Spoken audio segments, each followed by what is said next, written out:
What is up, everyone, and welcome back to the Board Game Sensei YouTube channel. I'm your boy Nick, and welcome back to the dojo. So today I'll be doing my top 50 to 41 board games of all time, and I'm not at the table yet because our table has not arrived. But I just wanted to get to you guys my top 50 to 41 games or board games of all time. So let's go ahead and get started because I don't want to waste any time. So the first game I got for you, number 50, is Gorinto. Now Gorinto is one of those abstract games that I just keep going back to that I really, really enjoy, that honestly I think is slightly better than Azul. In Gorinto, what you're doing is you're taking these tiles and you're moving them on this board to where you're trying to collect the tiles that are on the board, kind of like a mahjong. Well, not really mahjong, but kind of a certain style of an interesting style game where you're collecting these tiles according to the color and you're doing the different directions according to the color and the element that you're doing, and you're going to place it on your board to score points at the end of the round and also at the end of the game. I think it's such a fantastic mechanic. That's my number 50. That is Gorinto.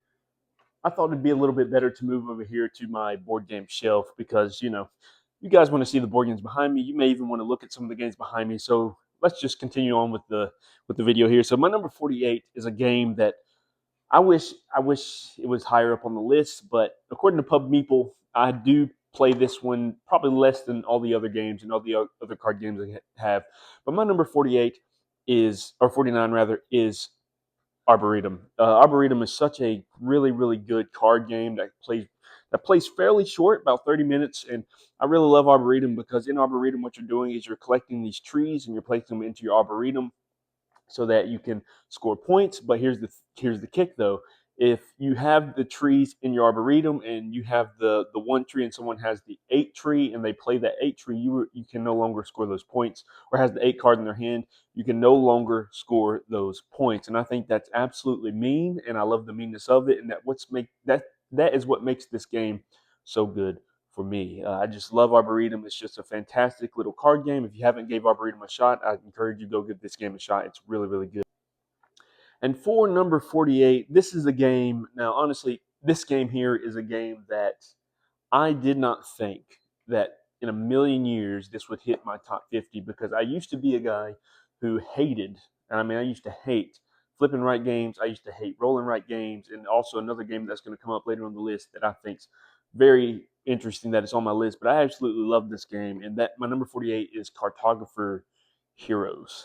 This game, I don't know what else I can say about this game. A lot of you know what this game is, but it's a flipping right game where you are flipping these cards and you are writing on your map and you're looking at the land and having the colored pencils to color your land, or however you do it, markers or whatever, and you're making out this map. And I think this one is very interesting in particular because in Cartographer Heroes, you have these monsters that are coming in and they're destroying your land, and not only are they destroying your land, but you have these heroes that can come out and they can defeat the monsters for you to either take out some of the spots on the land or that they've taken, and you get to take their spot on that land or that little mark that you did.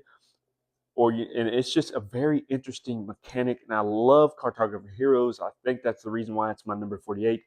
But if you haven't played Cartographer Heroes, let me go encourage you, pick this game up. Great small box game, and even Cartographers is a good one as well. But my number 48, Cartographer Heroes. And and for my number 7, this is a game that reminds me a lot of Magic the Gathering. I'm so glad that it's in my collection, and I'm so glad that it hit my top 50, and that is Radlands.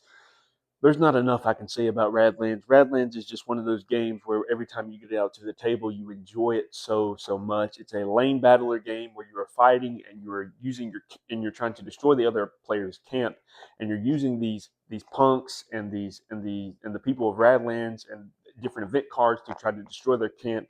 And I can't say how much fun this game is. If you haven't played Radlands, my goodness, go pick this game up because I absolutely enjoy Radlands. It's probably, honestly, if it was higher, if I could put it higher on the list myself, I would. But I do trust the process of Pub People because I went through there and I marked out all the games that I liked and didn't like against the others. And Radlands just hit my number 40. I think it's 47. My number 47. And boy, Radlands is such a good game. And man, there's so much I could say about this game. But my number 47, Radlands. And for my number 46 game, now this game has dropped, I'd say 15 spots since my last time I did one of these videos, which is probably about a year ago. But man, this game is still absolutely fantastic. It's still a great game. It's just unfortunate that it's this low on my list, which I can see it being here because there are other games that I really enjoy a lot more than I enjoy this game, and that game is for my number 46 is Cthulhu Death May Die. Man, there's so much I really could say about this game that honestly I think most of us have probably played Cthulhu Death May Die, but here's the thing: Cthulhu Death May Die doesn't get out as often as it should. There's games that I like a little bit more than Cthulhu Death May Die, but every time this game gets to the table, I absolutely love it. It's just so much fun. I have tons and tons of content for this game. I don't feel like I can get tired of this game, especially with all the content that I have. There's tons and tons of characters.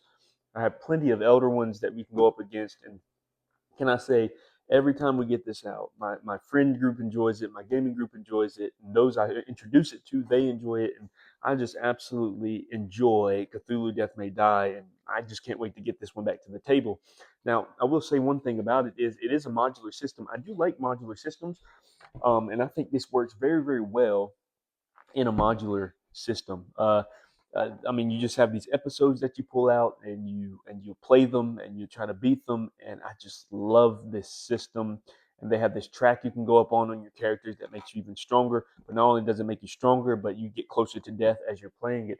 And boy, man, is this game so good. My number 46, and that's Cthulhu Death May Die. And for my number 45, we have Mind MGMT or Mind Manage It, however you want to say it. Man, I haven't gotten this game to the table in a very, very long time. But here's the thing: every time I get it to the table, I absolutely enjoy it. Mind Management is a game, it's a hidden movement game where one person is the recruiter and the other person are the agents, and they're trying to find out where the recruiter is on the board and trying to capture him. While the recruiter, he's moving around all his immortals and doing all this stuff to try to recruit more people. And man, mind management is an absolute blast of a game. Here's so here also it works. It works in all player counts. Well, let me say this: it works best, I think, at 4 and 5. Once you start going below that, I think it starts to. I mean, you can play it at 2 and 3, but I don't think it's the best at 2 or 3. And you can even play it solo. I have played it solo. It's not the greatest of solo game, but it's fun. I had a good time doing it, trying to catch the recruit. I wish you could be the recruit or the recruiter as you are playing solo, but you're trying to catch them. But man, there's times in this game where I've been the recruiter and I've just enjoyed myself, just trying to avoid the agents, trying to do special actions and use the special abilities that you get, so that way you can avoid them and win the game. You have to collect a certain number of recruits before you can win. And oh man, mind management is fantastic. If you haven't played this, my goodness, go pick this up, give it a shot. It has a modular system to where if you lose a game, you can add in a modular. If you win a game, you can add in a modular. You can use so much, and there's so much content for this game. And that is my number 45, and that's mind management. Man, I need to get this one back to the table quickly. Let's go to my number 44. And for my number 44, I know what you're thinking. Nick, how in the world is Zombicide above Cthulhu Death May Die? Well, I'll tell you how. Zombicide is specifically Undead or Alive has hit so many good spots for me in just in the hobby in general. I absolutely love the theme of zombies, and I love fighting zombies, and I love Western theme, and Zombicide Undead or Alive to me is probably the best one that they did. Now I do have Marvel zombies. As a matter of fact, it's right there behind me. I do have Marvel zombies, but I don't know. There's something about Undead or Alive, and there's something about the mechanics. There's something about how it feels to me that I absolutely love. And man, every time I get this to the table, I just have a blast. I have pretty much all the content for it, and man, I have all the abominations. I have all the characters. I have the horses that you can ride. And man, this is such a fantastic game. And if you're a gamer and you like video games, this is one of those games that I think the video gamer in your life, and maybe those who don't play board games but they like video games, I think Zombicide is one of those games where they would have an absolute blast. And man, this game's so good. So my number 44 is Zombicide Undead or Alive. And if you have played any of the Zombicide, you know, and it's a great system. It's an interesting system, but Zombicide Undead or Alive just made it for me. And oh man, I just love this game so much. That's my number 44, Zombicide Undead or Alive. Yes, another Simon game has hit my list, and this is number 43, Ankh, Gods of Egypt. Now, what do I have to say about this? Now, some of you are going to hate me for this. I did get rid of Blood Rage. I know, right? That's just something you don't do. But I got rid of Blood Rage because I like two of their games better than I like Blood Rage. I like Ankh Gods of Egypt and I like Rising Sun. And Rising Sun is a good game too. But Ankh Gods of Egypt is just such a fantastic puzzle. It's a good area majority game, and every time I get this to the table, I have a great time with it. My friends enjoy it. My wife enjoys it. It's just I have most of the pantheons for this one. I have most of the content for this. I'm looking forward to getting to the Pharaoh expansion to try and check that out and see how that goes. Also, I want to get some of the monsters. I think that would be really cool. But man, Ankh Gods of Egypt is such a fantastic game, and it's just a puzzle every time you play it. And I love the system. One thing I probably don't like as much is probably why it's lower on the list is the merge mechanic. I don't like the merge mechanic a lot. But you can house rule that when you don't have to play the merge mechanic. But man, oh man, is Gods of Egypt good? And I love the card system and the battling on how you have to play cards, and some of the cards do certain things to get you monuments and get you points. And oh man, it's just such a fantastic game. But that's my number 43, and man, I'm glad it's right there because man, if it didn't hit my top 50, I don't know what Pub Meeple was thinking. But my number 43, Ankh, Gods of Egypt.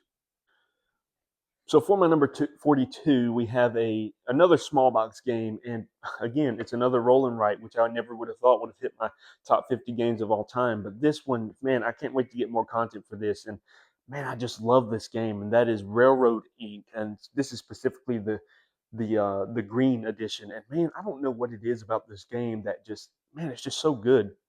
I didn't think. See, back then I used to think rolling rights were just absolute garbage. But man, I don't know. There's something about Railroad Inks, but in particular, that just man, it just does something for me every time I get it out. It's just a really, really good game. It's fairly quick game, and man, you can buy all the expansions, and each one still for some reason gives you that feel of fun. It gives you that aspect of fun, and there's different dice you can add to it and different expansions you add to it that make it just so much more fun and so much better. And I can't wait to get my hands on some more Railroad Ink because man, this is just a fantastic game. Now I've heard great things about Railroad Tiles. Am I going to get the game? Probably not, because I think Railroad Ink for me would is the better version, and that is my number 42, Railroad Ink. Now let's go to my 41, and this one surprised me. So for my number 41, we have Everdell. Man, this one surprised me because Everdell I haven't played in a very long time, but every time I think about it, and I just want to play it because it is a very solid game and it has very solid mechanisms, and it's such a great worker placement game. And every time I get this game out, I enjoy myself. I have a great time. My friends have a great time. My wife has a great time because it's just such a solid game. And man, I really need to pick up the expansions for this game because I mean, I just feel like the more that you add to it, the better this game just is going to get. And man, Everdell is just one of those games where when you get it out, the artwork is just stunning.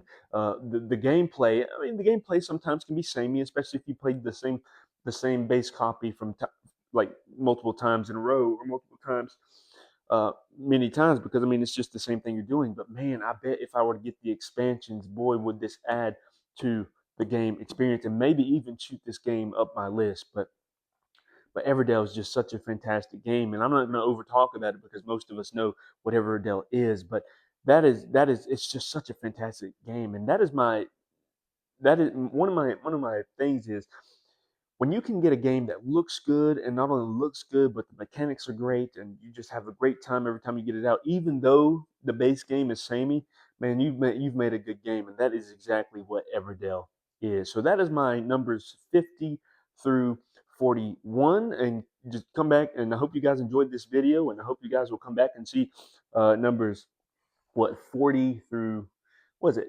40 through 31? Yeah, something like that. But I'm looking forward to doing that one, and I'll catch you guys on the next video. See you guys.